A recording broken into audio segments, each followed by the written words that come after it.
In and around Sarajevo, the gunfire brings an end to several weeks of relative calm. The international mediators had hoped that these hills would stay silent and peaceful in the run-up to the latest round of the Geneva talks on Sunday.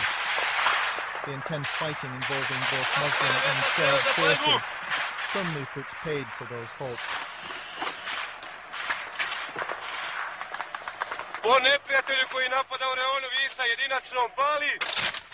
Not only does it provide a bleak run-up to the Geneva talks, but it also bodes ill for the international attempt to bring much-needed winter relief to the citizens of Sarajevo.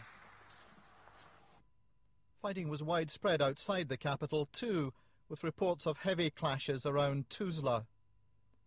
And British troops in the garrison town of Tomislavgrad also came under heavy artillery attack.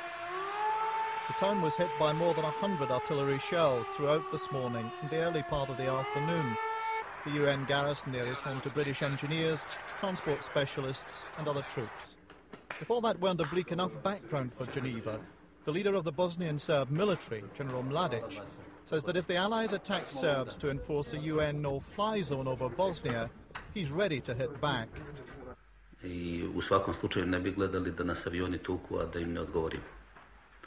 Imamo mi sredstava za zaštitu iz vazduha i to bi efikasno upotrebili. Sljedeće, odgovorili bi po teritorijama zemalja sa kojih se upućuje avijacija na naš prostor. A isto tako odgovorili bi eventualno da budemo napadnuti kopnenim snagama. Mladić even claims he could and would launch missile attacks against NATO countries. Odgovora je na takav napad. Ima ciljeva dosta u dometu i naših raketa i naše avijacije, koji ako bi se na nas agresija otpočela bilo od koje sile svjetske tukli, mislim da bi njihovim uništenjem bio ugrožen i ovaj kontinent, a možda i malo šire.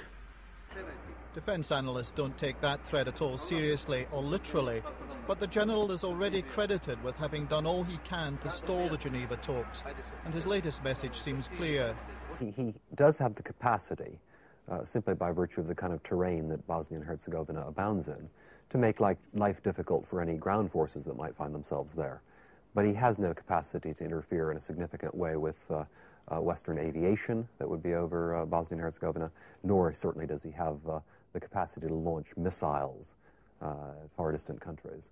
The former Yugoslav army might have had some missiles, but of course those aren't under Mladić's control, under no stretch of the imagination at the present stage of affairs.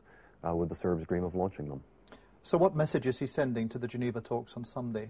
Well, the message he's sending is that the Geneva talks don't have a prayer of coming to any successful conclusion.